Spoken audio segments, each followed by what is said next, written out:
بسم اللہ الرحمن الرحیم رب اشرح لی صدری ویسر لی امری واحلل عقدۃ من لسانی یفقہوا قولی۔ تمام اساتذہ اور شرکاء کو السلام علیکم ورحمۃ اللہ وبرکاتہ۔ سب سے پہلے تو میں مولانا عبداللہ عمر بھائی کا بہت شکر گزار ہوں کہ انہوں نے مجھے مدعو کیا یہاں پر آپ لوگوں سے گفتگو کے لیے، اور ہماری جو گفتگو ہے اس کا موضوع بھی بڑا اہم ہے، الحاد علمی اور تجزیاتی مطالعہ۔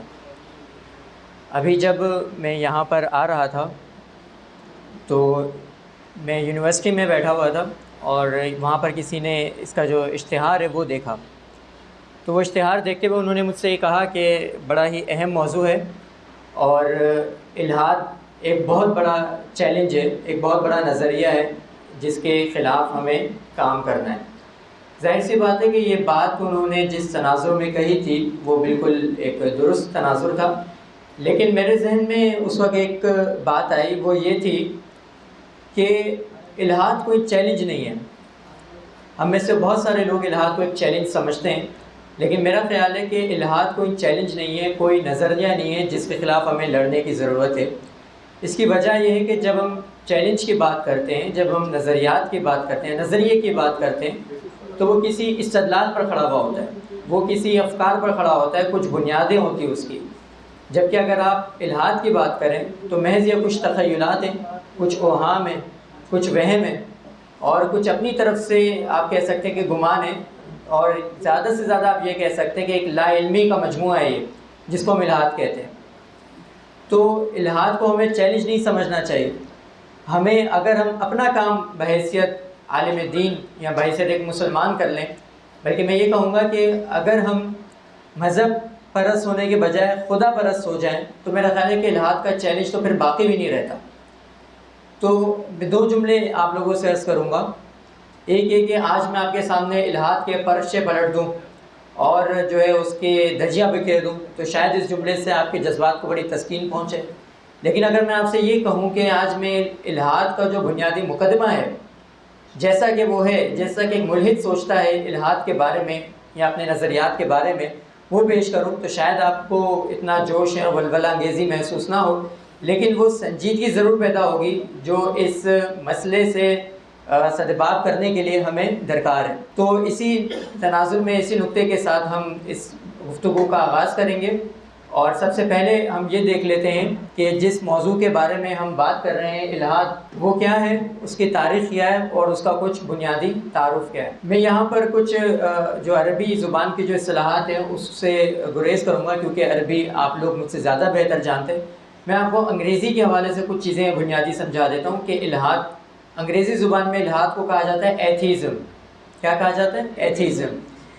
یہ جو ورڈ ہے ایتھیزم، یہ نکلا ہے دراصل تھیزم سے۔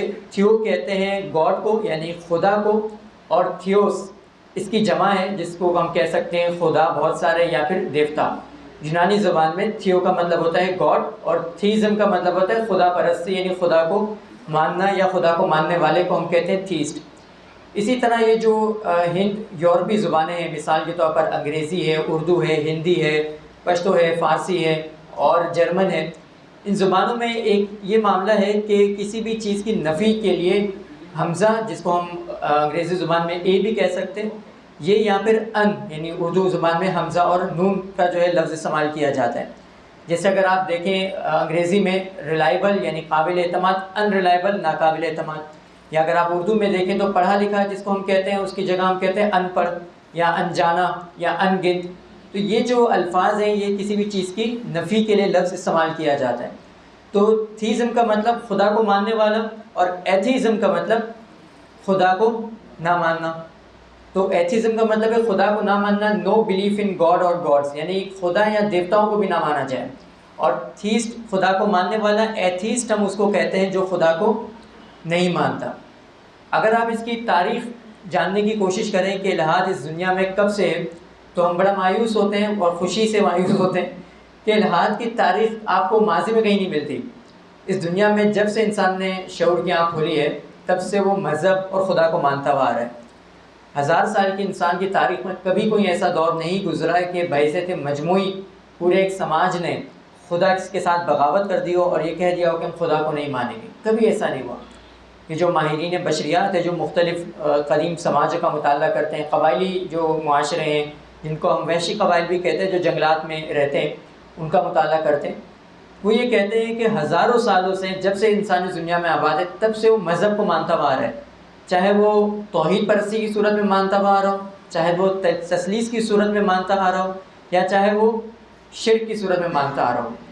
الٹیمیٹلی یعنی حتمی طور پر وہ ایک خدا کو بھی مانتا ہے اور مذہب کو بھی تسلیم کرتا ہے اور خدا کو بھی تسلیم کرتا ہے.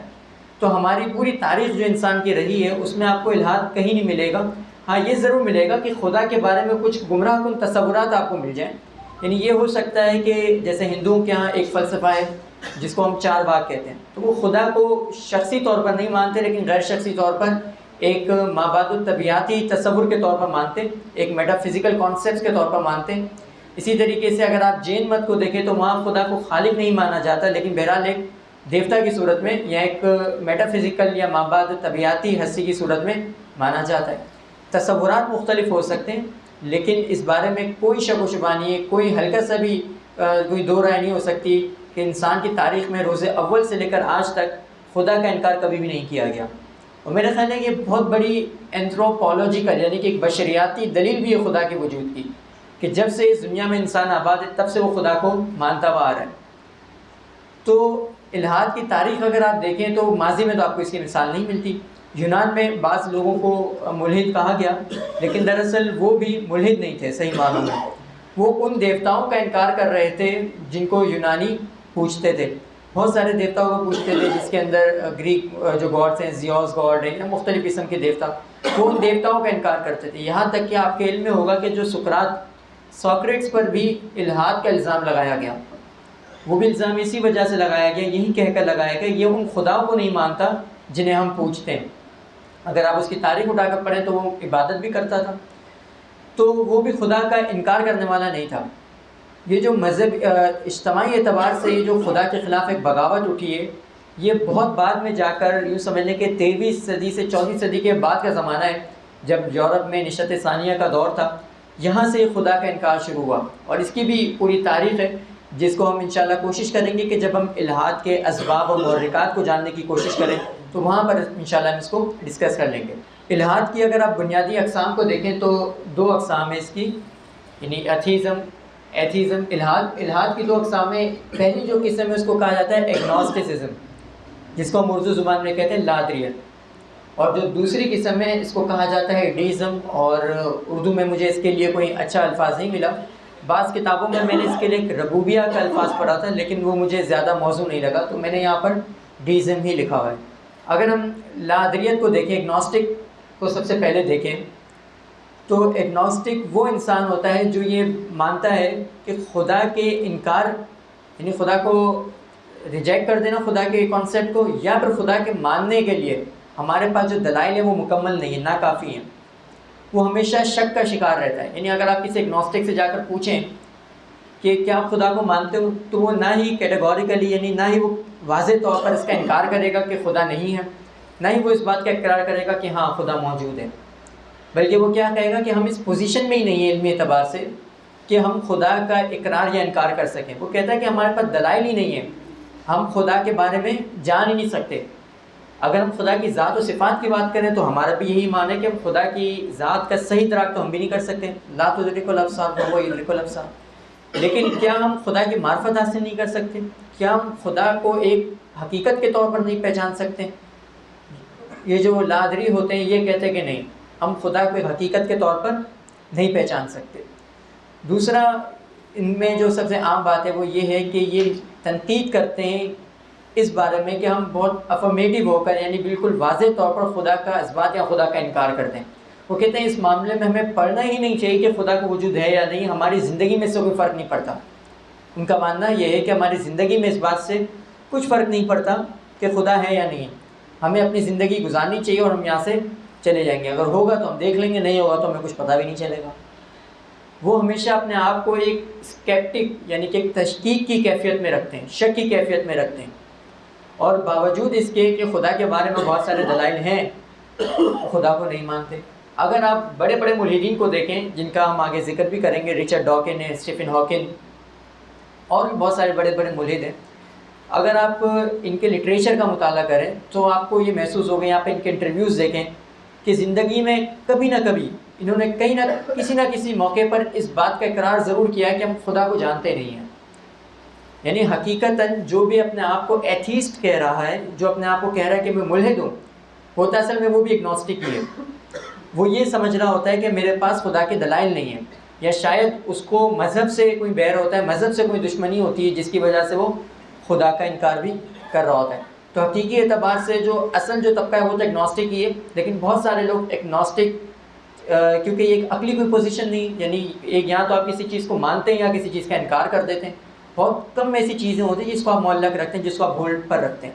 تو کیونکہ یہ کوئی لاجیکل پوزیشن نہیں، اس وجہ سے بہت سارے لوگ کیا کرتے ہیں، پھر یہاں سے نکل کر چلے جاتے ہیں ایتھیزم کی جانب، یعنی کہ مکمل خدا کے انکار کی جانب. حالانکہ خدا کے انکار کے لیے بھی کوئی دلیل نہیں ہے. اگر وہ یہ کہیں کہ خدا کے اثبات کے لیے کوئی دلیل نہیں، تو خدا کے انکار کے لیے بھی کوئی دلیل نہیں ہے. ایگنوسٹک کے اندر ایک خاص بات ہے، وہ یہ کہ وہ مذہب کو تسلیم کرتے، لیکن اس کی صرف ثقافتی اہمیت کو تسلیم کرتے ہیں. یعنی وہ کہتے ہیں کہ ہم مذہب پر عمل پیرا ہیں. میں نے خود بہت سارے ایسے ملحد دیکھے جو نماز بھی پڑھتے ہیں. کیوں پڑھتے ہیں؟ وہ کہتے ہیں کہ ثقافتی رسم ہے، یہ ہماری ثقافت، ہمارا کلچر ہے یہ نماز پڑھنا. اسی طریقے سے وہ کہتے ہیں کہ جب شادی بیاہ ہو رہی ہے یا وراثت کی تقسیم ہو رہی ہے، تجہیز، تدفین، یہ جتنے بھی معاملات ہیں، کہتے ہیں اس کے لیے ہمیں کسی نہ کسی سسٹم کی ضرورت ہے. تو اگر ایک شخص عیسائی معاشرے میں رہتا ہے تو وہ عیسائی جو مذہب ہے اس کو فالو کرے گا ان رسومات کے اندر. یعنی وہ جو مذہب کی ریچولز ہیں اس کو وہ تسلیم کرتا ہے، لیکن مذہب کے جو ڈوگما ہیں، مذہب کے جو عقائد ہیں، نظریات ہیں، مابعد و طبیعاتی افکار جو ہیں، اس کو تسلیم نہیں کرتا. کیونکہ ظاہر سی بات ہے کہ جب آپ کسی کو پیغمبر تسلیم کر لیتے ہیں، جب آپ خدا کو تسلیم کر لیتے ہیں، تو براہ راست یہ تسلیم کرنا، یہ ایمان رکھنا آپ کی زندگی پر اثر انداز ہو رہا ہوتا ہے. اور وہ جو اثر آ رہا ہوتا ہے آپ کی زندگی پر، وہ قبول کرنا نہیں چاہتا کوئی بھی ملحد. بنیادی طور پر ملحدین کا مسئلہ یہیں سے شروع ہوتا ہے، مذہب کے حوالے سے شروع ہوتا ہے، خدا کے حوالے سے عام طور پر شروع نہیں ہوتا. دوسرا جو طبقہ ہے ہمارے پاس وہ ڈیسٹ طبقہ ہے، اور بالعموم اس کے اندر ہمارے قرون وسطیٰ کے جتنے بھی سائنسدان ہیں وہ اس کے اندر شامل ہو جاتے ہیں. جو ڈیسٹ طبقہ ہے وہ یہ کہتا ہے کہ خدا کا خالق، خدا اس کائنات کا خالق ہے.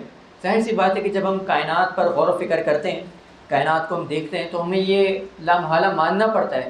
یعنی یہ سمجھ لیں کہ ایک کمپلسو لاجک، ایک مجبوری کے طور پر ہمیں منطقی طور پر ماننا پڑتا ہے کہ ہاں اس کا کوئی خالق ہوگا. ہم ماننے پر مجبور ہوتے ہیں. لیکن ڈیسٹ کا ماننا یہ ہے کہ ٹھیک ہے، خدا نے اس کائنات کو تخلیق تو کیا ہے، لیکن اب اس سے کوئی سروکار نہیں. اس کا کائنات کے اندر خدا کی کوئی بھی مداخلت نہیں ہے. جبکہ اگر آپ قرآن مجید کو پڑھیں تو قرآن مجید میں اللہ تعالیٰ نے جو اپنا تعارف جو پہلا کروایا ہے وہ کیا ہے؟ الحمدللہ رب العالمین، کہ خدا کیا ہے؟ رب العالمین ہے. تو اللہ تعالیٰ نے تو اپنے پہلے تعارف میں ہی اس نظریے کی تردید کر دی ہے، اور پھر آگے چل کے بھی اس کی تردید ہے. تو یہ جو نظریہ وہ کہتا ہے کہ نہیں، جس طرح سے اس کو ہم واچ میکر گاڈ کا تصور بھی کہتے ہیں، اور اس کا مطلب یہ ہوتا ہے کہ جیسے ایک گھڑی ساز گھڑی بناتا ہے اور وہ چابی سے خود بخود چلتی رہتی ہے، تو وہ یہ مانتے ہیں کہ اسی طریقے سے کائنات کو بھی خدا نے تخلیق کیا ہے، لیکن اب اس سے کوئی سروکار نہیں رکھتا. اور جیسے ایک گھڑی خود بخود چلتی رہتی ہے، کہ کائنات بھی خودکار طریقے سے چلتی بھی آ رہی ہے. اس کے بارے میں اگر آپ نے تفصیل سے پڑھنا ہے تو میں نے اپنی کتاب ہے سورہ فاتحہ فلسفہ و مذاہب کے تناظر میں، تو اس میں یہ جو رب العالمین کی جو تشریح کی، وہاں پر میں نے جو ڈیسٹ فلسفہ ہے، اس کے نظریات، جو ان کے بنیادی خیالات ہیں، ان کے جو افکار ہیں وہ، اور اس کی تردید فلسفیانہ تناظر میں نے وہاں پر کر دیے. تو وہاں پر آپ اس کو جا کے تفصیل سے دیکھ لیجئے گا.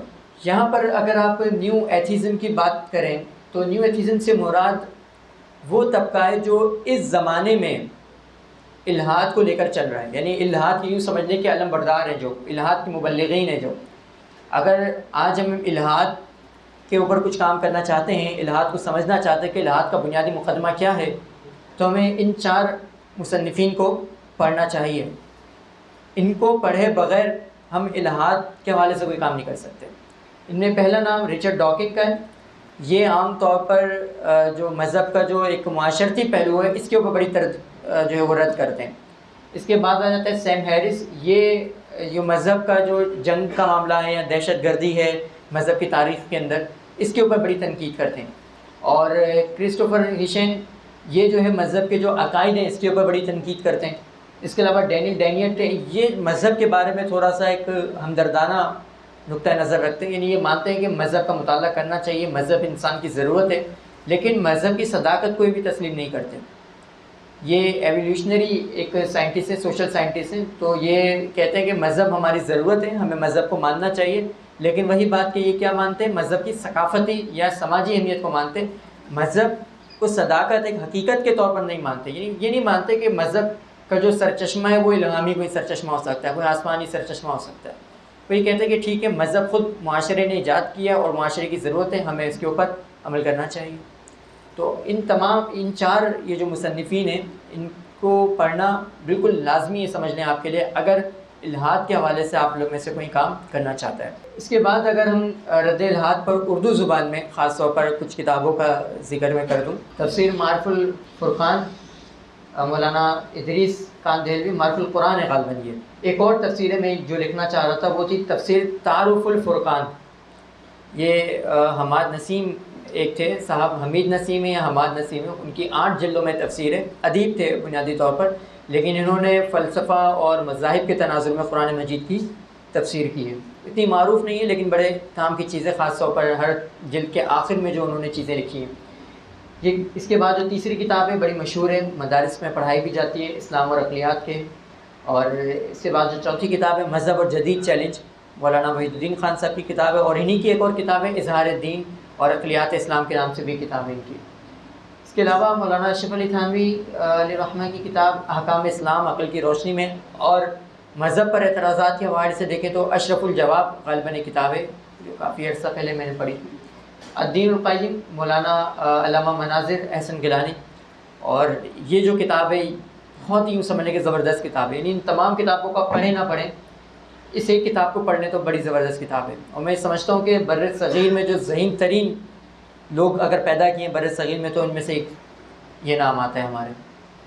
وجود خداوندی یہ دراصل انگریزی کتاب ہے اور اس کا ترجمہ بھی ابھی ہوا ہے، حمزہ زیزورس کا مصنف ہے، ان کے بہت بڑے مبلغ ہیں، دعوت اسلام کے بہت بڑے مبلغ ہیں، اور الحاد کے حوالے سے ان کا بڑا کام ہے، لیکن زیادہ تر جو کام ہے لیکچرز ان کے انگریزی زبان میں موجود ہیں۔ اس کے علاوہ میری بھی کتاب ہے الحاد اور جدید ذہن کے سوالات، یہ بالکل بنیادی نوعیت کی کتاب ہے، یعنی اگر آپ الحاد کو بالکل ابتدا سے سمجھنا چاہتے ہیں، بالکل آسان زبان میں سمجھنا چاہتے ہیں تو پھر آپ اس کتاب کو دیکھ سکتے ہیں، لیکن اگر آپ الحاد کے بارے میں بنیادی چیزیں جانتے ہیں تو پھر آپ کو باقی کتابوں سے استفادہ کرنا چاہیے۔ باقی مولانا عمر عبداللہ صاحب نے بھی کچھ سیریز لکھی ہوئی ہیں ہیومنزم پر، سیکولرزم پر، تو کچھ چیزیں میری نظر سے گزری تھی، وہ بھی ماشاءاللہ بہت زبردست ہیں، تو ان کو بھی ہمیں ضرور دیکھنا چاہیے۔ اب ہم بات کرتے ہیں الحاد کے اسباب اور وجوہات کے حوالے سے۔ الحاد کی جو وجوہات ہیں اس میں 5 جو ہے بڑی وجوہات ہیں، ان میں سب سے پہلی قسم وجوہات کی ذاتی اور شخصی وجوہات ہیں، یعنی کہ کوئی بھی شخص کے بعض اوقات کوئی نفسیاتی مسائل ہو جاتے ہیں، کسی کے ساتھ کوئی حادثہ رونما ہو جاتا ہے، کسی کے ساتھ کوئی معاشی مسئلہ ہوتا ہے اور کوئی نہ کوئی اس کو فنڈ کرنے والا مل جاتا ہے تو اس وجہ سے وہ ملحد بن جاتا ہے، یا کسی کے ساتھ کوئی یوں سمجھ لیں کہ مذہبی طبقے سے کسی کو کوئی دشمنی ہو جاتی ہے تو اس وجہ سے وہ الحاد کی طرف مائل ہو جاتے ہیں۔ تو یہ کچھ ذاتی، یا بعض اوقات ایسا ہوتا ہے کہ کچھ لوگ مغرب کی جو ایک عروج ہے، مادی جو عروج ان کو حاصل ہے، اس سے بہت زیادہ مرعوب ہو جاتے ہیں، تو یہ کچھ شخصی وجوہات ہیں۔ اس کے علاوہ جو یونانی فلسفہ ہے، علم الکلام ایک بڑی وجہ ہے، اس کے بارے میں تفصیل سے بات کریں گے۔ سائنسی حقائق اور چرچ کے افکار میں تضاد، یعنی آپ اس کو کہہ سکتے ہیں کہ ماڈرن تناظر میں سائنس اور ریلیجن کا ایک جو تضاد پیدا ہو گیا ہے۔ سماجی علوم اور مذہبی ظاہر پرستی۔ سب سے پہلے ہم سائنس اور ریلیجن کو دیکھ لیتے ہیں۔ اگر آپ یہ جو نشأت ثانیہ کے دور کا مطالعہ کریں یورپ کا خاص طور پر، تو وہاں پر ایک بڑا حادثہ یہ رونما ہوا کہ جب کبھی کوئی بھی سائنسی تحقیقات پیش کی گئی تو اس کی جو سب سے پہلی مخالفت ہوئی وہ چرچ کی جانب سے ہوئی تھی۔ میں نے پیچھے اسی وجہ سے لکھا تھا کہ چرچ کے جو خیالات تھے، یعنی مذہب کی طرف سے مخالفت نہیں تھی۔ اگر آپ مثال آپ کو اس کی دوں کہ جب گلیلیو نے یہ کہا کہ دنیا گھومتی ہے تو یہ بائبل میں کہیں نہیں لکھا ہوا کہ دنیا گھومتی یا نہیں گھومتی، ٹھیک ہے، لیکن جو چرچ نے بائبل کو جس طریقے سے سمجھا تھا، چرچ نے یہ کہا کہ نہیں دنیا نہیں گھومتی اور آپ کو اپنے جو نظریے سے رجوع کر لینا چاہیے۔ تو کیا معاملہ ہوا کہ ایک وہ چیز جو مذہب جس کا دعوے دار نہیں ہے لیکن مذہب کے علماء یعنی کہ چرچ کے جو پادری تھے وہ جس چیز کے دعوے دار تھے ان کی جو ایک انڈرسٹینڈنگ تھی اس کے خلاف اگر کسی نے اختلاف کر لیا تو انہوں نے کہا کہ نہیں یہ دین کے خلاف اختلاف ہے، یہ دین سے اختلاف کیا جا رہا ہے، حالانکہ وہ دین سے یا متن سے اختلاف نہیں تھا، یعنی بائبل سے اختلاف نہیں تھا، وہ چرچ کی اپنی انڈرسٹینڈنگ سے اختلاف تھا۔ تو جب کبھی چرچ کی انڈرسٹینڈنگ سے ان کی تفہیم سے اختلاف کیا جاتا، ان کی جو دین کی جو تفہیم سے اس سے اختلاف کیا جاتا تو چرچ کی جانب سے بڑا ایک رد عمل پیدا ہو جاتا تھا۔ تو چنانچہ جو گلیلیو تھے ان کو عدالت میں کھڑا کر دیا گیا اس نظریے کی بنیاد پر کہ دنیا کیسے گھومتی، تم نے یہ کیسے کہہ دیا کہ دنیا گھومتی ہے۔ اور جب گلیلیو کو یہ جبری طور پر یہ کہا گیا کہ تم اس اپنے عقیدے سے رجوع کرو کہ دنیا گھومتی ہے، تو اس نے کہا ٹھیک ہے میں اپنے عقیدے سے رجوع کرتا ہوں کہ دنیا گھومتی ہے، لیکن اس نے بالکل دھیمے سے کہا کہ میرے کہہ دینے سے دنیا رک نہیں جائے گی، دنیا تو چلتی رہے گی، تو حقیقت اپنی جگہ موجود رہتی۔ آج بھی یہی معاملہ بہت سارے صورتوں میں ہم دیکھ رہے ہیں، بہت سارے ایسے سائنسی نظریات ہیں جو ہمارے مذہب سے مخالف نہیں ہے، یعنی مذہب کے خلاف نہیں ہے وہ، لیکن ہماری جو ایک انڈرسٹینڈنگ چلتی ہوئی آ رہی ہے مذہب کے بارے میں یا قرآن کی نصوص کے بارے میں، تفسیر کے بارے میں، اس کے وہ خلاف ہیں۔ مثال کے طور پر کل ہی میں کسی صاحب سے بات کر رہا تھا فیس بک کے اوپر، کہنے لگے آدم علیہ السلام جو ہے وہ 10,000 سال پہلے جو ہے موجود ہیں، یا بعض لوگوں نے کہا ہے کہ 6,000 سال پہلے موجود ہیں۔ اب یہ بات قرآن میں تو کہیں نہیں لکھی ہوئی، حدیث میں تو کہیں نہیں لکھی ہوئی، لیکن بہت ساری تفاسیر میں یہ بات لکھی ہوئی ہے، اور ظاہر سی بات ہے کہ اسرائیلی روایت سے ہماری یہ ساری چیزیں آئیں۔ سائنس ہمیں بتا دی کہ نہیں انسان تو ہزاروں سالوں سے پہلے سے موجود ہے، تو اب وہ صاحب کہنے لگے کہ نہیں یہ اختلاف جو ہے نا یہ آپ قرآن سے اختلاف کر رہے ہیں، حالانکہ ایسا تو نہیں ہے، میں نے قرآن سے تو اختلاف نہیں کیا کیونکہ قرآن میں تو یہ بات کہیں موجود ہی نہیں ہے۔ تو بعض اوقات ایسا ہوتا ہے کہ ہم سائنسی نظریے کو یہ سمجھ رہے ہوتے ہیں کہ وہ ہمارے جو نصوص ہیں، ہمارے جو قرآن متون مقدسہ ہیں، جو حدیث صحیح حدیث کی اگر ہم بات کریں یا قرآن مجید کی بات کریں، اس سے ٹکرا رہی ہیں، حالانکہ اس سے نہیں ٹکرا رہی ہوتی۔ اس کی بہت ساری تعویلات کی جا سکتی ہیں، لیکن ہم اس سے بہت زیادہ شاید تردد اختیار کر رہے ہوتے ہیں، پتہ نہیں کیوں تردد اختیار کرتے ہیں۔ تو ہمیں یہ دیکھنا چاہیے کہ کون سی چیزیں اس وقت سائنسی اعتبار سے اسٹیبلشڈ ہیں، کون سی چیزیں اسٹیبلش نہیں ہیں، کون سی چیزیں سائنسی بنیادوں پر ثابت ہو چکی ہیں۔ اگر تو قرآن اس کے خلاف کوئی بات کہتا ہے تو پھر ظاہر سی بات ہے کہ ہم سائنسی نظریے کو رد کر دیں گے، بغیر کسی تردد کے رد کر دیں گے۔ لیکن اگر قرآن اس بارے میں کوئی بات نہیں کہتا، بات کے لوگ اس بارے میں کوئی بات کہتے ہیں ہم سے، تو ہمیں اپنے عقل کو ترجیح دینی چاہیے، ٹھیک ہے؟ ہمیں مفسرین کے جو اقوال ہیں اس کے اوپر دوبارہ سے اثر و نگاہ ڈالنی چاہیے۔ دوسری بڑی جو وجہ بنی یونانی فلسفہ اور علم الکلام، یعنی علم الکلام سے مراد مسلمانوں کا علم الکلام نہیں ہے، جو یہودیوں کا اور عیسائیوں کا جو علم الکلام تھا وہ مراد ہے۔ یہودیوں اور عیسائیوں کا جو مذہب تھا اس کی جو بنیاد تھی، ان کا جو علم الکلام تھا وہ یونانی فلسفے کے اوپر تعمیر کیا گیا تھا۔ انہوں نے ارسطو کی جو منطق تھی اور جو سقراط نے جو نظریات پیش کیے تھے، جتنے بھی یونانی جو فلسفہ تھا اس کے اوپر پورا اپنا علم الکلام کا جو محل جو تعمیر کیا ہوا تھا۔ اور پھر کیا ہوا، جب جدید دور میں یونانی فلسفے پر جدید فلسفیوں نے زد پہنچائی، انہوں نے کیا کیا، جیسے کانٹ ہے، ہیگل ہیں، بہت سارے جو ہے فلسفی تھے، انہوں نے یونانی فلسفے کے پرچے اڑا دیے۔ انہوں نے کہا یونانی فلسفے کی کوئی بنیاد ہی نہیں ہے۔ تو ہوا کیا کہ جس بنیاد کے اوپر ان کا مذہب کھڑا ہوا تھا، جن ستونوں پر انہوں نے اپنا علم الکلام تعمیر کیا تھا، وہ ستون ہی سارے ٹوٹ گئے، وہ ستون ہی سارے برباد ہو گئے، ٹوٹ گئے۔ یہاں پر میں نے نیچے ایک جملہ لکھا ہے، اگر آپ دیکھیں، اگر کسی قدیم صحیفے میں سائنسی حقائق ان کی عصری دریافت سے صدیوں پہلے موجود ہو تو کیا اسے الہامی مانا جائے گا یا نہیں مانا جائے گا؟ کوئی ایسا صحیفہ جس کے اندر کوئی ایسی بات لکھی ہوئی جو آج ہمیں جدید سائنس سے معلوم ہوئی ہے لیکن اس صحیفے کے اندر پہلے سے موجود ہے، کیا اس بنیاد پر ہم کسی صحیفے کو الہامی مانیں گے یا نہیں مانیں گے؟ کتنے لوگ کہتے ہیں کہ اس کو مانیں گے، ہم نہیں مانیں گے۔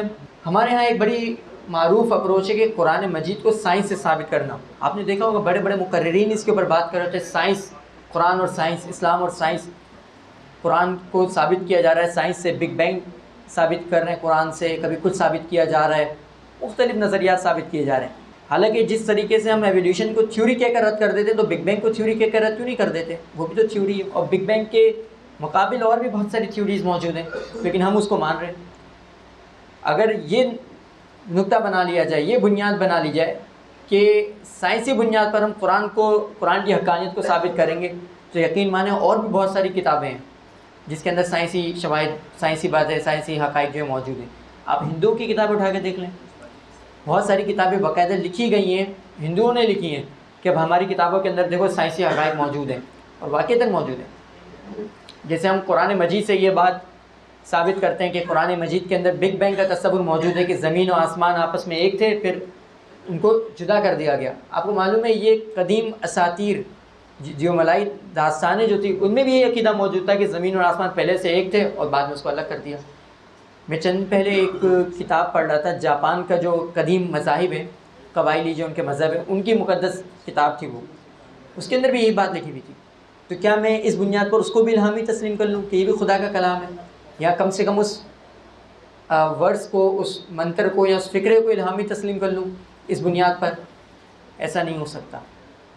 تو ہمیں یہ چیز دیکھنی چاہیے کہ آج اگر ہم نئے علم الکلام کو تشکیل دے رہے ہیں تو کیا ہم سائنس کی بنیاد پر تو نہیں دے رہے؟ کیا سائنس سے مرعوب ہو کر تو نہیں کر رہے ہیں اس کی تشکیل؟ کیونکہ سائنس کے اندر سرٹینٹی نہیں ہے، سائنس کے اندر قطعیت تو نہیں ہے۔ سائنس آج ایک چیز کہتی ہے، کل کچھ اور آپ سے کہہ رہی ہوگی۔ آپ دیکھیں نیوٹن، آئنسٹائن اور اسٹیفن ہاکنگ، ان تینوں کی سائنس آپ اٹھا کر دیکھ لیں بالکل مختلف ہے۔ بلکہ چند دن پہلے میں لائف سائنس پر پڑھ رہا تھا کہ شاید یہ جو بلیک ہول کے بارے میں تصورات ہیں، سائنس ان تصورات سے بھی رجوع کر لے۔ تو جو حقائق ہیں ہمیں ان کو دیکھنا چاہیے۔ اس کے بعد آ جاتا ہے سماجی علوم کی تشکیل۔ قرون وسطیٰ میں ایک بڑا معاملہ یہ ہوا ہے کہ جب چرچ کی جانب سے تمام یعنی جتنی بھی سائنسی دریافت ہو رہی تھی، سائنسی نظریات پیش کیے جا رہے تھے اور ان کے خلاف پھر چرچ کی مخالفت ہو رہی تھی، بڑی سزائیں دی جا رہی تھی، کئی لوگوں کو زندہ بھی جلا دیا گیا، تو سائنسدانوں نے، فلسفیوں نے ایک بات طے کر لی، انہوں نے کہا کہ اب سے ہم مذہب کو سائنس سے باہر نکال کے بات کریں گے۔ کیا کریں گے؟ مذہب کو سائنس سے باہر نکال کے بات کریں گے۔ آپ دیکھ لیں اب جب بات کی جاتی ہے اینتھروپولوجی کی، بات کی جاتی ہے سائیکالوجی کی، جتنے بھی سماجی علوم ہیں، جب ان کی بات کی جاتی ہے تو وہ گاڈ لیس ہے تمام علوم، یعنی بالکل بے خدا علوم ہیں یہ سارے کے سارے۔ جبکہ اگر آپ انہی علوم کو ماضی میں ان کا مطالعہ کریں تو آپ کو نظر آئے گا کہ اس میں خدا کا تصور ایک حقیقت کے طور پر تسلیم کیا جاتا تھا۔ آپ ابن خلدون کا مطالعہ کر لیں، ابن خلدون نے کیا خدا کو تسلیم نہیں کیا۔ آپ جو ہے وہ اس سے پہلے امام غزالی کا مطالعہ کر لیں، جنہوں نے سائیکالوجی پر بڑا تفصیل سے لکھا ہے، بشریات پر بڑا تفصیل سے لکھا ہے۔ یہ تمام کے تمام لوگ جنہوں نے کیمسٹری پر بھی لکھا ہے، جنہوں نے سوشیولوجی پر بھی لکھا ہے، جنہوں نے فلسفے پر بھی لکھا ہے، خدا کو تسلیم کیا ہے، وحی کو تسلیم کیا ہے۔ لیکن نشأت ثانیہ میں یہ بہت بڑا حادثہ ہوا کہ کیونکہ چرچ کی جانب سے ان نظریات کی مخالفت کی جاتی تھی، تو انہوں نے کہا کہ اگر ہم ان کے دائرے کے اندر گھسیں گے تو یہ ہماری مخالفت کریں گے، لہٰذا اب ہم مذہب کو چھیڑیں گے ہی نہیں، مذہب کے بارے میں ہم کبھی بھی مذہب کا جو مقدمہ ہے اس کو شامل ہی نہیں کریں گے۔ مثال کے طور پر جب یہ بحث کی جائے گی کہ انسانی معاشرے کے اندر مذہب کا آغاز کیسے ہوا، تو وہ اس امکان کو ہی دائرۂ بحث سے خارج کر دیں گے، امکان سے خارج کر دیں گے کہ ہاں خدا سے بھی کوئی الہامی سرچشمہ بھی ہو سکتا ہے مذہب کا۔ وہ کہیں گے نہیں، الہامی سرچشمہ ہو ہی نہیں سکتا مذہب کے بارے میں کوئی بھی۔ کیوں؟ کیونکہ انہوں نے تمام علوم کی تشکیل بے خدا کی بھی۔ اگر آپ مولانا عبد الماجد دریابادی کی سوانح حیات کا مطالعہ کریں تو وہ لکھتے ہیں کہ کسی زمانے میں جب وہ ملحد ہو گئے تھے تو وہ لکھتے ہیں کہ میں جب الحاد کا شکار ہوا تو میں نے مذہب کے خلاف کتابیں نہیں پڑھی تھی، میں نے اسلام کے خلاف کتابیں نہیں پڑھی تھی، میں نے کیا پڑھا تھا؟ میں نے سماجی علوم کا مطالعہ کیا تھا، میں نے فلسفے کا مطالعہ کیا، میں نے سماجیات کا مطالعہ کیا، میں نے نفسیات کا مطالعہ کیا۔ اور ابھی بھی میں آپ کو بڑی ذمہ داری کے ساتھ آپ کو یہ بات کہہ سکتا ہوں کہ اس وقت جتنے بھی سماجی علوم ہیں ہمارے، وہ سب کے سب ان بنیادوں پر استوار کیے گئے، ان بنیادوں پر تشکیل دیے گئے ہیں کہ جب ایک طالب علم ان سے گزرتا ہے تو ایسے ہی نتائج پر پہنچتا ہے کہ جس سے وہ خدا کا، مذہب کا تو انکار کیے بغیر نہیں رہ سکتا۔ خاص طور پر جو میں نے بشریات، نفسیات اور فلسفے کے بارے میں لکھا ہے۔ اب دیکھیں نا، ایک شخص ہے، ایک طالب علم ہے جو کہ مذہب کا مطالعہ نہیں رکھتا، اس نے بس قرآن مدرسے سے پڑھا ہوا ہے، کسی قاری صاحب سے قرآن پڑھا ہوا ہے، اور تفسیر بھی اگر پڑھی ہوئی ہے تو ویسی تفسیر پڑھی ہوئی ہے جو کہ آج ہمارے معاشرے سے تو ریلیونٹ نہیں ہے۔ اور ظاہر سی بات ہے تفسیر معرف القرآن یا ان کی جو زبان ہے وہ کافی پرانی، پہلے کی تفاسیر ہے، جدید انداز میں اس کو لکھا نہیں گیا، تو وہ تفسیر بھی وہ پڑھ رہا ہے جس کے اندر الہاد یا اس طرح کے یا فلسفہ اس طرح کے تصورات کی کوئی بحث ہی نہیں ہے۔ تو اب میں آپ کو ایک چھوٹی سی مثال دوں، جب یہ کہا جائے کہ انسانوں کو ایک ایسی بیماری ہوتی ہے جس کے اندر وہ ایسی ہستیوں کو دیکھتے ہیں جو دنیا میں ایگزسٹ نہیں کرتی، تو اب اس کا دھیان کہاں پر جائے گا؟ فرشتوں کی جانب جائے گا، اور وہ سب سے پہلی زد کہاں پر پڑے گی؟ عقیدہ رسالت پر پڑتی ہے، پہلی زد پڑتی ہے۔ وہ کہے گا ہاں۔ اچھا، پھر جب اس کو یہ بھی بتایا جائے کہ لا شعور سے تمام چیزیں پیدا ہو رہی ہیں، تو کہے گا ہاں یہ پیغمبروں کے ساتھ بھی نعوذ باللہ یہ معاملہ ہوا ہوگا۔ اب اس کو یہاں پھر بشریات کی اگر آپ بات کریں، بشریات میں اس کو لسانیات سے، اس کو جو آرکیالوجی جو ہے ہماری، یعنی کہ علم الاثار ہے، یا ان تمام علوم سے سائنسی یعنی ٹھوس شواہد کی بنیاد پر اس کو یہ بتایا جا رہا ہے کہ دیکھو مذہب کا جو آغاز ہے وہ شرک سے ہوا تھا، مذہب کا آغاز خوف سے ہوا تھا، مذہب کا آغاز ایک نفسیاتی ضرورت کے تحت ہوا تھا، خدا سے مذہب کا آغاز نہیں ہوا تھا۔ اب وہاں پر وہ کیا دے رہے ہیں؟ نظریات دے رہے ہیں، استدلال فراہم کر رہے ہیں، شواہد فراہم کر رہے ہیں، اور ہم کھڑے ہو کر کہتے ہیں کہ نہیں، مذہب کا آغاز رسالت سے ہوا تھا، ہم اس کی کوئی بھی دلیل نہیں دیتے۔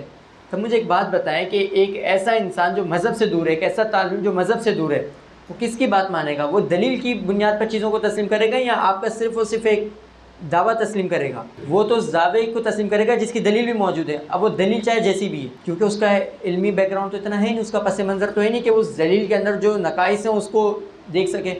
اور ہمارا معاملہ یہ کہ ہم نے کبھی زندگی میں کچھ پڑھا نہیں ہے۔ میں یعنی 100% یہ بات کہہ سکتا ہوں، یہاں پہ تقریباً جتنے بھی لوگ ہیں وہ ایولیوشن کو نہیں مانتے ہوں گے، نظریہ ارتقاء کو نہیں مانتے ہوں گے، لیکن میں یہ بات بھی 100% دعوے سے کہہ سکتا ہوں کہ یہاں پر 3 یا 4 لوگوں سے زیادہ لوگ نہیں ہوں گے جنہوں نے ڈارون کی کتاب بھی کبھی اٹھا کر پڑھی ہوگی۔ ڈارون کی کتنے لوگوں نے کتاب پڑھی ہے؟ کسی نے نہیں پڑھی، لیکن مانتے سب ہیں کہ ڈارون کا جو نظریہ وہ غلط تھا۔ میں نہیں کہہ رہا کہ صحیح تھا یا غلط تھا، میں بحث میں ہی نہیں پڑھ رہا، کیونکہ لوگوں کو تو یہ بھی نہیں پتہ کہ ڈارون کا نظریہ تو خود آج سائنس بھی نہیں مانتی۔ سائنس بھی جو ایولیوشن پیش کرتی ہے وہ ڈارون کی ایولیوشن ہی نہیں۔ ہم بڑے طنزیہ انداز میں کہہ دیتے ہیں ہاں ملحدین کے جو ہے اجداد جو بندر ہوں گے، ہمارے اجداد تو بندر نہیں ہیں، ہم طنز کر دیتے ہیں، اور شاید اس سے جو ہمارے مخالفین ہیں ہم ان کو خاموش کروا دیتے ہیں۔ لیکن آپ کو نہیں پتہ کہ اس جملے کا بھی کتنا مذاق اڑایا جاتا ہے، کیونکہ ایولیوشن تو یہ بات کہتی نہیں ہے، اور ہم تو بڑے دعوے کے یعنی ہم اپنے ہی گمان میں ان کے نظریات بناتے ہیں، اپنی گمان میں ان کی دلیلیں کھڑی کرتے ہیں، اور اپنی گمان میں اس کو رد بھی کر دیتے ہیں، اور خوش ہو کے بیٹھ جاتے ہیں کہ ہم نے اس کا رد بھی کر دیا۔ ہم میں سے اکثر لوگوں نے اگر نظریہ ارتقاء پر تردید پر کوئی چیز پڑھی ہوگی تو وہ ہارون یحییٰ کی کتاب پڑھی ہوگی، جو کہ پتہ نہیں کتنے زمانے پہلے لکھی ہوئی تھی، اور اس کے بھی جو سورس ہیں وہی کرسچن جوڈیو سورسز ہیں، یعنی اس نے بھی کہاں سے چیزوں کو مطالعہ کیا ہے؟ جو یہودی اور عیسائیوں نے جو کچھ لکھا تھا، اور انہوں نے اپنے رد عمل میں لکھا تھا۔ جدید حیاتیات کا کسی نے مطالعہ نہیں کیا۔ تو اگر آپ نے ڈارون کا انکار کرنا ہے، اگر آپ نے ایولیوشن کا انکار کرنا ہے، اگر آپ نے اس کے حوالے سے کوئی بات کرنی ہے، تو کم سے کم پہلے ڈارون کا مطالعہ تو کریں، پہلے ایولیوشن کا مطالعہ تو کریں، پہلے بایولوجی تو سیکھیں۔ آپ کہتے کہ نہیں، ایک صاحب نے جو ہے، میں نے کوئی ایک تحریر پیش کی، قدیم زمانے کی کوئی تحریر تھی 3000 قبل مسیح کی، جس میں سیدنا موسیٰ علیہ السلام کے جو قوم پر جو عذاب، فرعون پر جو عذاب نازل کیے گئے تھے، اس حوالے سے پیشن گوئیاں تھیں۔ تو انہوں نے اعتراض کیا کہ 3000 سال قبل مسیح کی تحریر آج کیسے پڑھ لی گئی؟ انہوں نے کہا یہ ہو ہی نہیں سکتا پڑھ سکتے ہیں، ہو ہی نہیں سکتا پڑھ سکتے ہیں۔ اب میں اس صاحب کو کیسے سمجھاؤں کہ جو ڈیسائفرنگ ہوتی ہے یا پھر یہ جو یونیفارم ہوتا ہے ایک پوری سائنس ہے، آج انسان تو کچھ ہے، کمپیوٹر بھی اس لینگویج کو پڑھ سکتا ہے۔ اب میں کیا ان کو پورا علم بیٹھ کے سمجھانا شروع کر دوں؟ اب وہ خوش کہ شارق صاحب نے جواب نہیں دیا، میں نے ان کو خاموش کر دیا، لیکن میں ان کو کیا بتاؤں کہ بھائی آپ کو جو بات میں سمجھانا چاہ رہا ہوں اس کے لیے پورا علم مجھے سمجھانا پڑے گا آپ کو۔ وہ اپنے تئیں خوش ہیں کہ نہیں میں نے جو ان کو خاموش کر دیا۔ تو ہم بھی بہت سارے معاملات میں نے یہ دیکھا ہے کہ فلسفیانہ معاملات کے اندر یا سائنسی معاملات کے اندر ہم اپنے تئیں خوش ہو رہے ہوتے کہ ہاں ہم نے جو ہے اس کی دھجیاں بکھیر دی، لیکن حقیقتاً ہم نے کچھ بھی نہیں کیا ہوتا۔ تو بہت ضروری ہے کہ پہلے ہم ان علوم کا بھی مطالعہ کریں۔ اگر ہم یہاں پر درس نظامی کرتے ہیں تو اکثر لوگ یہاں سے اس کے بعد جو ہے وہ ایم اے اسلامیات یا ایکویلنسی لے کر جو ہے وہ چیزیں پڑھ رہے ہوتے ہیں، مختلف جو ہے ڈگریز لے لیتے ہیں۔ میرا خیال ہے کہ آپ لوگوں کو اگر ماسٹر ہی کرنا ہے یا اگر آپ نے ڈگری لینی تو سائیکالوجی کیوں نہیں پڑھ لیتے؟ اپنی انگریزی اچھی کریں۔ مسئلہ ہے کہ انگریزی بھی اچھی نہیں ہوتی، ہمارے یہاں بہت سارے مدارس میں تو الحمدللہ کام کیا جا رہا ہے، نہ نفسیات کا پتہ ہے نہ سماجی علوم کا پتہ ہے۔ تو جب تک ان سماجی علوم دوبارہ سے مسلمانوں کے ہاتھ میں نہیں آئیں گے، خدا پرستوں کے ہاتھ میں نہیں آئیں گے، تب تک آپ یونیورسٹی میں جو نوجوان ملحد ہو رہے ہیں آپ ان کو نہیں روک سکتے، کیونکہ جو بنیاد ہے آپ دیکھیں نا۔ ابھی لاسٹ ٹائم میں یہیں کے کسی طالب علم سے ایک بات کر رہا تھا تو انہوں نے بڑی ایک اچھی مثال دی۔ انہوں نے کہا اس وقت جو الحاد کے خلاف جو کام ہو رہا ہے نا وہ اس طرح سے ہو رہا ہے کہ جیسے ایک درخت ہے، آپ اس کی شاخیں کاٹتے رہیں، جڑ موجود ہے، آپ اس کی شاخیں تو کاٹ رہے ہیں، جڑ موجود ہے، اب پھر شاخ نکل آتی ہے پھر کوئی۔ پھر اس میں سے پتے نکل آتے, پھر اس میں سے پھل نکل آتے, کیونکہ آپ نے جڑوں کو کام نہیں کیا. جب تک آپ سماجی علوم کی تشکیل نہیں کرتے دوبارہ سے, تب تک آپ یہ بھول جائیں کہ آپ جو ہے لحاظ کے حوالے سے کوئی کام کر سکتے ہیں. کارل جونگ ایک بہت بڑے ماہر نفسیات تھے جو کہ فرائڈ کے ہم اثر تھے. فرائڈ ایک بڑا ماہر نفسیات, یوں سمجھ لیں کہ علم نفسیات کے اکابرین اگر ہم کہیں تو اس میں جو ہے ولیم جیمس, فرائڈ اور کارل جونگ کا نام آتا ہے. لیکن فرائڈ کو تو ہر کوئی جانتا ہے. کیوں جانتا ہے؟ کیونکہ وہ مذہب کے خلاف تھا. فرائڈ مذہب کے خلاف تھا, اس کو ہر کوئی جانتا ہے. لیکن ولیم جیمس کو کوئی نہیں جانتا. کارل جونگ کو تو بالکل بھی نہیں جانتا کوئی, کیونکہ وہ ایک روحانیت پسند, ایک مذہب پسند انسان تھا. البتہ اس نے ایک بات کہی تھی, وہ یہ کہ جتنے بھی انسٹیٹیوشنل ریلیجنز ہیں, انسٹیٹیوشنل ریلیجن کا مطلب یہ کہ ایسے ریلیجن جس میں جو ظاہر پرستی ریچولز جو ہوتے ہیں, مراسم جو ہوتے ہیں, مراسم عبودیت جس کو ہم کہتے ہیں, ان کی طرف توجہ زیادہ ہوتی ہے, وہ فیل ہو گئے ہیں, وہ ناکام ہو گئے ہیں انسان کے تزکیے کے لیے. یعنی آپ دیکھیں کہ کرسچینٹی ریچولسٹک ریلیجن ہے نا, کہ آپ جو ہے وہ اتوار کو جائیں چرچ میں, کچھ مناجات پڑھیں, کچھ جو ہے وہ رسم ادا کریں اور اس کے بعد گھر آ جائیں. آپ کی عملی زندگی میں اس سے کوئی فرق نہیں پڑتا آپ کیا کر رہے ہیں. اگر آپ اسلام میں سے جو ہماری اخلاقی تعلیمات ہے, روحانی تعلیمات ہے, تصوف کو آپ نکال دیں, بلکہ مطلب ایک پورے سسٹم کی اگر ہم بات کریں, تصوف کو نکال دیں, تو پیچھے کیا بچتا ہے ہمارے پاس؟ کچھ ایک ظاہری ڈھانچہ بچ جاتا ہے نا ہمارے پاس. تو کارل جونگ نے یہ کہا کہ یہ جو انسٹیٹیوشنل ریلیجنز ہیں, جتنے بھی ایسے مذہب جو مراسم عبودیت پر بہت زیادہ توجہ دیتے ہیں, وہ ناکام ہو گئے ہیں انسانیت کی اصلاح کے لیے. اور یہ حقیقت ہے, چاہے آپ عیسائیت کی بات کریں, یہودیت کی بات کریں. تو یہ تھی کچھ جو ہے بنیادی وجوہات جو میں نے آپ کو بتائی کہ لوگ الحاد کی جانب کیوں مائل ہو رہے ہیں, اور اسی حوالے سے ہم نے الحاد کی جو تاریخ ہے ہم نے اس کے اوپر بھی بات کی. اب میں آپ کو کچھ کائنات کے بارے میں کچھ بنیادی تصورات بتاؤں گا. اب یہ نہیں ہمارے سیشن کا دوسرا حصہ ہے, اور اس میں ہم کائنات کے بارے میں یہ جانیں گے کہ کائنات کے بنیادی حقائق کیا ہیں, کائنات کی تخلیق کیسے ہوئی, اور کچھ ایسی سائنسی چیزوں کے بارے میں ہم پڑھیں گے جس کو ہم استعمال کر سکتے ہیں کسی بھی ملحد سے گفتگو کرنے کے لیے. تو یہ یوں سمجھ لیں کہ بہت ہی اہم ہماری گفتگو کا حصہ ہے. اس میں کچھ مشکل مضامین بھی ہو سکتے ہیں, لیکن میری پوری کوشش ہوگی کہ میں آپ کو بہت ہی آسان انداز میں اس کو سمجھا سکوں. یہاں پر میں دو چیزوں کے بارے میں آپ کو بتانا چاہوں گا. ایک ہے ڈارک میٹر اور دوسری ہے ڈارک انرجی. کائنات کا جو قابل مشاہدہ جو مادہ ہے, جو میٹر ہے, وہ صرف اور صرف 4% ہے. یعنی کہ آپ میں یہ کائنات جو کچھ ہم دیکھ رہے ہیں اپنی نگاہوں سے یا آلات کے ذریعے, وہ صرف اور صرف 4% ہے. اور سائنسدان یہ کہتے ہیں کہ ہمیں کائنات کا صرف اور صرف 4% ہی معلوم ہے, اور بہت بعض سائنسدان اس کو 6% تک لے کے جاتے ہیں. تو یہ چیز ذہن میں رکھنے کی کائنات, سائنسدان کیا کہتے ہیں, ہم کائنات کے بارے میں کتنا جانتے ہیں؟ صرف اور صرف 4% یا 4 سے 6% کے درمیان. 27% جو ہے اس کائنات میں ڈارک میٹر موجود ہے. ڈارک میٹر کیا ہے؟ جیسے یہ ایک میٹر موجود ہے ہم سب جس مادے سے بنے ہوئے, اسی طریقے سے ایک اور میٹر ہے جو اس کے متضاد ہے, اینٹی میٹر بھی جس کو ہم کہتے ہیں. ٹھیک ہے, ڈارک میٹر ہے جو ہمیں نظر نہیں آتا. جب کائنات کی تخلیق ہوئی تھی تو اسی وقت ایک مادہ پیدا ہوا اور اس کا ایک ڈارک میٹر پیدا ہوا, یعنی جس کی ایک جوڑ آپ کہہ سکتے ہیں کہ پیدا ہوا. اس کے علاوہ جو تیسری بڑی چیز ہے کائنات کے اندر, وہ ہے ڈارک انرجی. اس پوری کائنات میں ہر جگہ پر ڈارک انرجی پھیلی ہوئی ہے. اب یہ ڈارک انرجی کے بارے میں کیسے پتہ چلا کہ یہ موجود ہے؟ یہ یوں پتہ چلا کہ اگر آپ مثال لیں اس کی, کہ ایک جگہ سے آپ ایک روشنی کو آپ پھینکیں, یعنی کہ روشنی آپ لے کر آئیں اور وہ درمیان میں بینٹ ہو رہی ہو, جھک رہی ہو, اس کے اندر جھکاؤ ہو, تو آپ کو یہ بات سمجھ آ جاتی ہے کہ درمیان میں کوئی نہ کوئی چیز موجود ہے. ٹھیک ہے, کوئی نہ کوئی چیز اس کے اندر رکاوٹ بن رہی ہے. ٹھیک, کوئی بھی چیز ہو, یعنی کہ روشنی ہو یا کوئی ہوا ہے یا کوئی شعاعیں ہیں, کچھ بھی چیز ہے, اگر وہ درمیان میں سے جھک رہی ہے, اس کے اندر کوئی جھکاؤ آ رہا ہے, بینٹ ہو رہی ہے وہ, تو اس کا مطلب ہے کہ درمیان میں کوئی چیز موجود ہے. تو جب سائنسدانوں نے اس کائنات کے اندر چیزوں کا مطالعہ کیا تو ان کو پتہ چلا کہ بہت ساری جگہوں پر روشنی جو ہے وہ بینٹ ہو رہی ہے. تو اس سے یہ بات اخذ کی گئی کہ کائنات کے اندر ڈارک میٹر بھی موجود ہے. یہ ڈارک میٹر کے بارے میں آپ کو بتا رہا ہوں, ڈارک میٹر بھی موجود ہے. پھر ڈارک انرجی کے بارے میں کیسے پتہ چلا؟ ڈارک انرجی کے بارے میں اس سے پتہ چلا کہ کائنات آپ کو پتہ ہے کہ پھیل رہی ہے. قرآن مجید میں بھی اللہ تعالیٰ نے بات فرمائی ہے کہ کیا ہے, کائنات پھیل رہی ہے. لیکن یہ جو پھیلنے کی جو رفتار ہے وہ کیا ہو رہی ہے؟ بڑھتی جا رہی ہے. یعنی ایسا نہیں ہے کہ جیسے ہم گاڑی چلا رہے ہوتے ہیں اور گاڑی پہلے جو ہے وہ 10 کلومیٹر 10 کے اوپر چل رہی ہے، پھر 20 پر، پھر 30 پر، پھر 60 پر چل رہی ہے، تو اس کی رفتار بڑھ رہی ہوتی ہے نا. اس کو ہم رفتار بڑھنے کو کیا کہتے ہیں؟ ایکسیلریشن. کیا کہتے ہیں؟ ایکسیلریشن، جس کو ہم ایکسیلیٹر سے بڑھاتے ہیں. تو کائنات کی جو پھیلنے کی رفتار ہے یہ بھی ایکسیلریٹ ہو رہی ہے، بڑھ رہی ہے.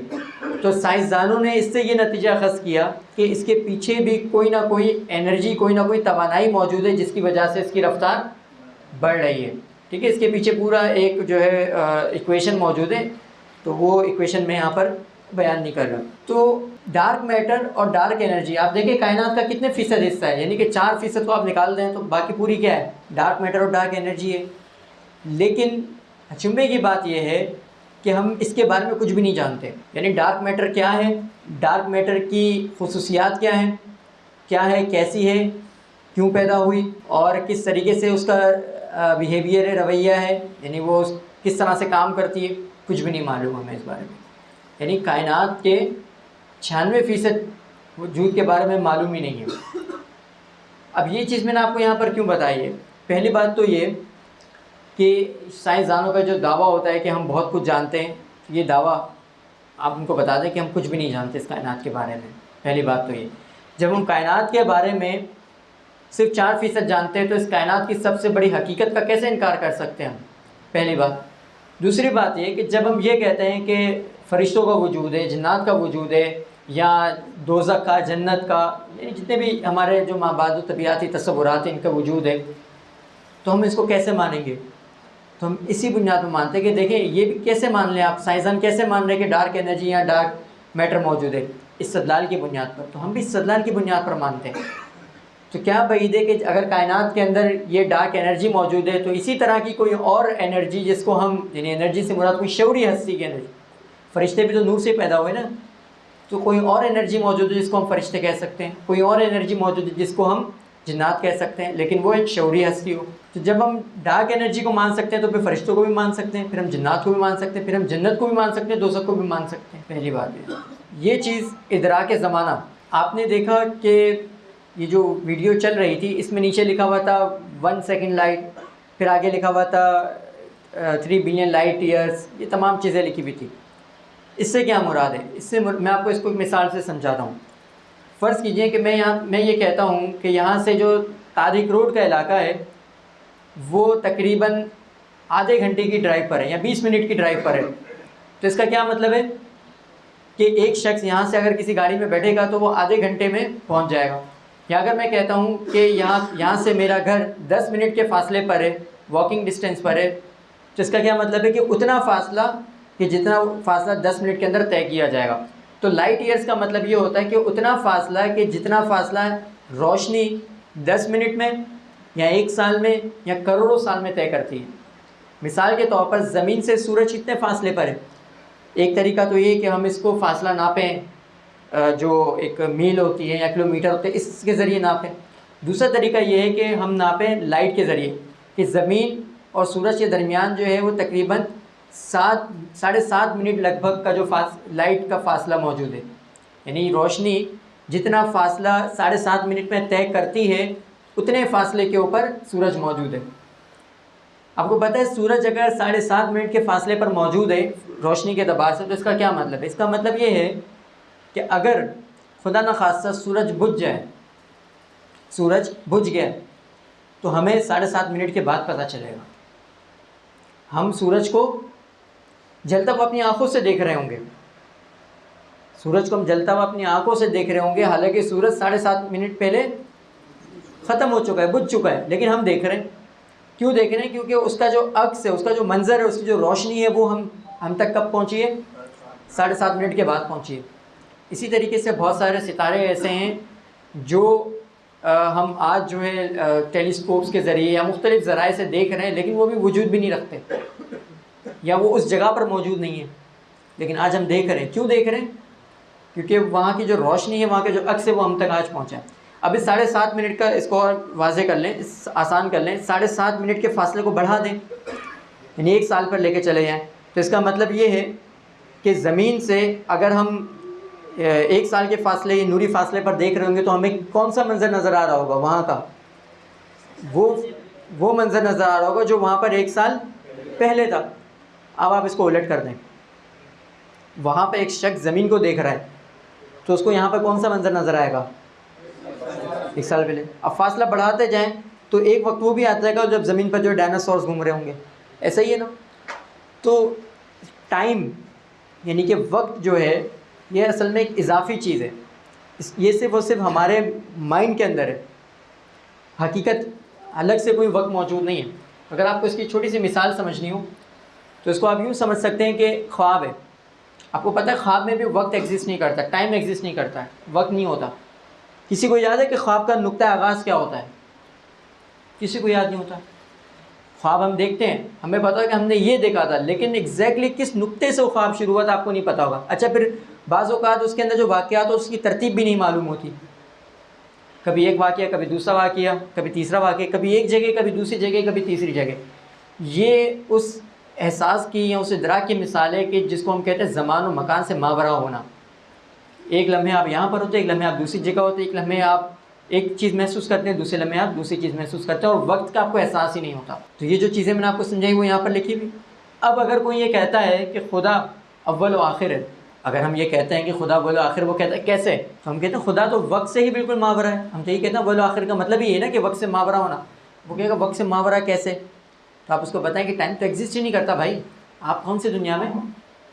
اگر آپ سائنسدانوں کا مطالعہ کریں، اگر آپ وہ کتاب پڑھ لیں اپنا اسٹیفن ہاکنگ کی ہسٹری آف ٹائم، اس میں بھی اس نے یہ بات لکھی، بلیک ہول جس کو ہم مردہ ستارہ بھی کہتے ہیں، بلیک ہول، اس کے اندر وقت ایگزسٹ ہی نہیں کرتا، یعنی وقت وجود ہی نہیں رکھتا۔ اگر کوئی اس کے اندر چلا جائے تو اس کو پتہ ہی نہیں چلے گا کہ وقت ہے بھی کہ نہیں ہے، جگہ کے بارے میں پتہ ہی نہیں چلے گا اس کو۔ تو یہ چیز سائنٹیفکلی، سائنسی اعتبار سے ممکن ہے کہ کوئی ہستی زمان و مکان سے ماورا ہو۔ اب آپ کو اس کو تھوڑا سا اور میں سمجھا دوں۔ نبی کریم صلی اللہ علیہ وسلم نے معراج کی اور آپ نے جنت بھی دیکھی، دوزخ بھی دیکھی۔ حالانکہ اس وقت ہمارے لیے تو جنت و دوزخ ایگزسٹ نہیں کرتی، لیکن آپ علیہ السلام نے اس کا مشاہدہ کیا۔ کیوں؟ کیونکہ وہ زمان و مکان سے ماورا تھے۔ اور اس میں ایک اشارہ بھی ہے روایات میں، آپ علیہ السلام کی جو سواری تھی اس کا کیا نام تھا؟ اس کو اردو میں کیا کہتے ہیں؟ جو لفظ ہے برق، اردو میں کیا کہتے ہیں؟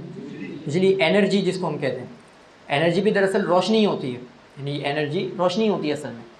تو اس کا مطلب یہ ہے کہ آپ علیہ السلام نے، اور یہ کیا کہتے ہیں، نیوٹن آئنسٹائن کی غالباً تھیوری بھی ہے، کہتا ہے کہ اگر کوئی بھی وجود روشنی کی رفتار حاصل کر لے تو وہ زمان و مکان سے ماورا ہو جائے گا، جس کو ہم ایکویشن میں لکھتے ہیں E=mc²، کہ کوئی بھی وجود اگر روشنی کی رفتار حاصل کر لے، آپ میں کوئی بھی وجود کوئی روشنی کی رفتار اختیار کر لے، حاصل کر لے، تو وہ زمان و مکان سے ماورا ہو جائے گا۔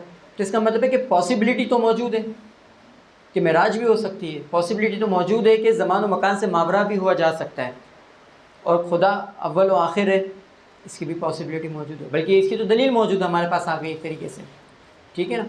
تو آئندہ کا کبھی ہم سے کوئی یہ بات کہتا ہے کہ نہیں کیسے کر لی پیغمبر اسلام نے معراج، یہ تو کوئی مائتھولوجی ہے، کوئی دیومالائی داستانیں بیان کی جا رہی ہے، تو نہیں، سائنس میں اس چیز کی دلیل موجود ہے۔ اور اس حوالے سے ہم پہلے بھی گفتگو کر چکے ہیں، اور آپ لوگ نے اگر الانتباہات المفیدہ پڑھی ہے تو اس میں ایک اصول بیان کیا جاتا ہے کہ جس چیز کا امکان ہو تو اس کو تسلیم کیا جا سکتا ہے، اور اگر عقل محال اس کے کوئی موجود نہیں ہو، یعنی 1+2+2=4 ہوتا ہے، 2+2=5 محال ہے۔ لیکن کیا یہ محال ہے کہ انسان جو ہے وہ ہوا میں نہ اڑ سکے؟ محال نہیں ہے، ٹھیک ہے، سائنس ہمیں اس بات، بلکہ آج تو انسان جو مختلف اکوپمنٹس کے ذریعے، آلات کے ذریعے اڑ بھی رہا ہے، بہت ساری چیزیں موجود ہیں۔ ہو سکتا ہے کہ قدیم زمانے میں انسان کے وہم و گمان میں بھی نہ ہو یہ بات، لیکن آج تو موجود ہے نا۔ تو ایک چیز ہمیں دیکھنی چاہیے کہ اگر کسی چیز کا امکان موجود ہے، سائنسی طور پر میں نے آپ کو بتا دی کہ کن کن چیزوں کے امکانات موجود ہیں، تو پھر آپ اس کو ثابت بھی کر سکتے ہیں۔ اگر ہمیں ایک باقاعدہ ایک شہادت کے ذریعے ایک چیز مل رہی ہے، ہم میں سے کتنے لوگ ہیں جنہوں نے بلیک ہول کو دیکھا ہے؟ ہم میں سے کتنے لوگ ہیں جنہوں نے جو ہے وینس کو دیکھا ہے یا دیگر سیاروں کو دیکھا ہے؟ کسی نے دیکھا ہے؟ نہیں دیکھا نا؟ مرنے سے پہلے تو کم سے کم کسی نے نہیں دیکھا ہوگا، ٹھیک ہے؟ لیکن سب مانتے ہیں اس چیز کو. کیوں مانتے ہیں؟ شہادت کی بنیاد پر.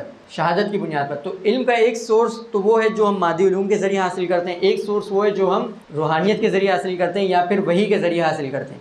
تو وہ بھی ایک سورس ہے، اس کو ہم ڈینائی نہیں کر سکتے، جبکہ اس کے امکانات ہمیں مادی علوم سے بھی مل رہے ہوں. یہ وہ اصول ہے جو کہ مولانا اشرف علی تھانوی علیہ الرحمہ نے بھی بیان کیا ہے. ماورائے عقل اور خلاف عقل. بہت ساری چیزیں ایسی ہوتی ہیں جو کہ ماورائے عقل ہوتی، خلاف عقل نہیں ہوتی، اور لوگ اس کا انکار کر رہے ہوتے ہیں. ٹھیک ہے، مثال کے طور پر جو معجزات ہیں، سیدنا موسیٰ علیہ السلام کا معجزہ کیا تھا؟ ایک بڑا مشہور کہ انہوں نے سمندر کو اپنے عصا سے 2 حصوں میں تقسیم کر دیا. یہ چیز ماورائے عقل نہیں ہے، خلاف عقل نہیں ہے، ماورائے عقل ہے. یعنی ہمارے فی الحال ہمیں سمجھ نہیں آ رہی ایک بات. بالکل اسی طریقے سے جیسے زمان اور مکان سے ماورا ہونا ہمیں سمجھ نہیں آتا، لیکن بہرحال یہ واقعہ ہوا ہے. اور اب تو اس بات، یہ تو ماورا عقل بھی نہیں رہتی کیونکہ اس بات کا امکان بھی اب موجود ہو گیا. یعنی ہو سکتا ہے اللہ تعالیٰ نے کوئی بھی طریقے سے جو ہے زمین کو 2 حصوں، سمندر کو 2 حصوں میں تقسیم کر دیا.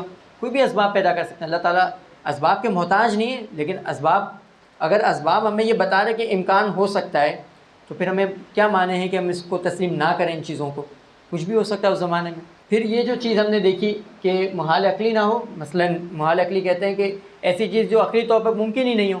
1+1=5 ممکن ہی نہیں ہے نا. لیکن عقلی اور کسی چیز کی دلیل موجود ہے، عقلی دلیل بھی موجود ہے، نقلی دلیل بھی موجود ہے. اور اگر عقلی دلیل موجود نہیں، نقلی دلیل موجود ہے اور عقلی طور پر محال نہیں ہے وہ، تو ہم اس کو مان سکتے ہیں. جیسے اگر آپ خدا کے تصور کی بات کریں، بہت سارے لوگ کہتے ہیں کہ نہیں، خدا کا تصور عقلی دلیل سے ثابت نہیں کیا جا سکتا. فی الحال ہم اس کو ایک فرض کے طور پر مان لیتے ہیں. ٹھیک ہے، کیا امکان موجود ہے خدا کا؟ تو آپ دیکھیں گے امکان تو موجود ہے.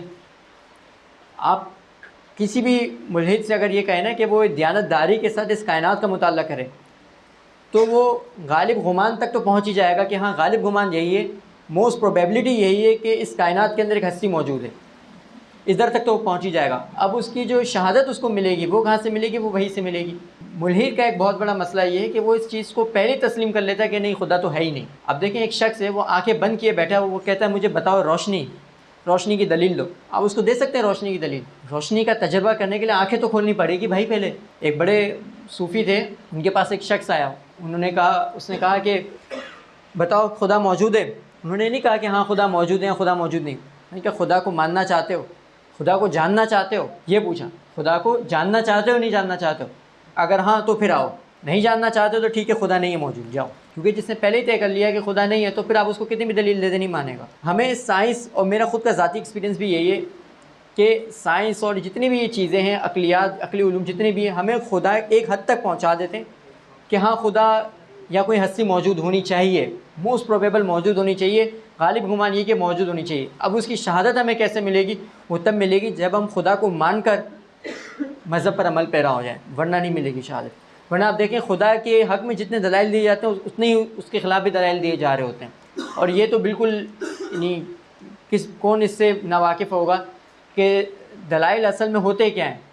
کچھ تو چیزیں ٹھیک ہے دلیل پر ہوتی چیزیں، لیکن اکثریت جو ہم گفتگو کرتے ہیں دراصل وہ ہماری گفتگو کی صلاحیت ہوتی ہے. ایک بڑا مشہور واقعہ ہے سر سید احمد خان کے بارے میں، ان کے بیٹے کے بارے میں. وہ اپنی عمر کے آخر، وہ وکیل تھے اور اپنی عمر کے آخری حصے میں ان کی یادداشت جو ہے تھوڑی کمزور ہو گئی تھی. تو جب وہ ایک دفعہ عدالت میں گئے تو وہ یہ بھول گئے کہ مجھے کس کے خلاف جو ہے نا وہ کیس لڑنا تھا، اور کس کا میں جو ہے وکیل ہوں، کون میرا موکل ہے، میں وکیل کس کا ہوں.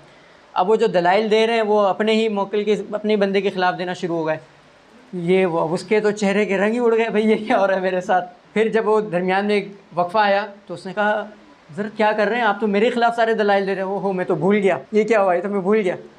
پھر اس کے بعد جب دوبارہ جو دوسرا سیشن ہوا اس میں انہوں نے کہا کہ مائی لارڈ یعنی کہ جج، یہ وہ دلائل تھے جو میرے کلائنٹ کے خلاف دیے جا سکتے تھے، اب میں آپ کو وہ دلائل دوں گا جو میرے کلائنٹ کے حق میں. پھر اسے دلائل دینا شروع کیا. تو یہ ساری چیزیں جو ہے نا ایک اسلوب اور گفتگو ہوتی ہے جس سے آپ کسی بھی چیز کو کچھ بھی بنا دیتے ہیں. تو اصل چیز یہ ہے. تو بنیادی طور پر یہ جو چیزیں تھیں جو میں نے آپ کو بتائیں، الحاد کی جو بنیادیں ہیں وہ یہ ہیں. تو عرض یہ ہے کہ آپ نے دیکھا کہ الحاد کی بنیادیں کیا ہیں، آپ نے دیکھا کہ الحاد کے حوالے سے ہم کیا جو ہے وہ استدلال کو استعمال کر سکتے ہیں، سائنسی نظریات کون سے استعمال کر سکتے ہیں، ملحد سے کیسے بات کر سکتے ہیں. اور آخری میں ایک چیز ہے، 2 باتیں بلکہ میں آپ سے عرض کروں گا. ایک تو یہ کہ جب کبھی آپ کسی ملحد سے بات کر رہے ہوں تو ڈائریکٹلی اس کو دلیل مت دیں. ہو سکتا ہے اس کا مسئلہ دلیل ہو ہی نہیں، کیونکہ اکثریت کا مسئلہ تو دلیل ہوتا ہی نہیں ہے، وہ کچھ اس کے اپنے نفسیاتی مسائل ہوتے ہیں، کچھ اپنے ذاتی رجحانات ہوتے ہیں جس کی وجہ سے وہ مذہب سے بیزار ہوتا ہے، خدا سے بیزار نہیں ہوتا. اور یہی وجہ ہے اگر آپ فیس بک پر یا جتنے بھی ملحدین کو اگر آپ دیکھیں نا تو وہ الحاد کا مقدمہ کہاں سے شروع کرتے ہیں؟ نبوت سے شروع کرتے ہیں، جبکہ مذہب کا مقدمہ نبوت سے شروع نہیں ہوتا ہے، خدا سے شروع ہوتا ہے. وہ آپ کو بولیں گے کہ دیکھیں اگر خدا ہے تو پھر رسول اللہ صلی اللہ علیہ وسلم نے یہ کیوں کیا، پیغمبروں نے یہ کیوں کیا، ویسا کیوں ہوا، ویسا کیوں ہوا، یہ ساری باتیں آپ سے کر رہے ہوں گے. یعنی وہ نبوت سے شروع کر رہے ہیں، لیکن شروع کہاں سے کرنا ہے؟ خدا سے کرنا ہے. یہ اکثر میں نے دیکھا ہے ملحد سے جب ہم بات کر رہے ہوتے ہیں تو وہ کہتے ہیں یار ٹھیک ہے اس کے بارے میں بتاؤ. ہم کہتے ہیں نہیں ٹھیک نہیں ہے، پہلے تو آپ اس بارے میں بات کریں کہ ہاں کیا ہے آپ اس بات کو تسلیم کرتے ہیں کہ اس کائنات کی تخلیق کے لیے خدا کی ضرورت ہے اور اس کے پیچھے کوئی سپر نیچرل ہستی موجود ہے، پھر آگے کی بات ہوگی. وہ ساری باتیں ہوتی رہیں گی، پہلے خدا کے اوپر تو بات کریں. نبوت تو بہت آگے کی چیز ہے. خدا کو مان لیا پھر اس کے بعد جتنی بھی چیزیں اس کی توجیحات ہوتی رہیں گی، کیونکہ وہ ساری کی ساری چیزیں جتنی بھی آپ توجیحات بیان کریں گے وہ خدا کے وجود کے ہی شیڈ کے اندر آئیں گی. کوئی خدا کو نہیں مان رہا اور وہ نبوت پہ اعتراض کر رہا ہو، یقین کریں آپ کبھی بھی اس کو جواب نہیں دے سکتے. تو اس چیز کا ہمیں خیال رکھنا ہے. تو یہاں پر ہم اپنے سیشن کو اینڈ کرتے ہیں.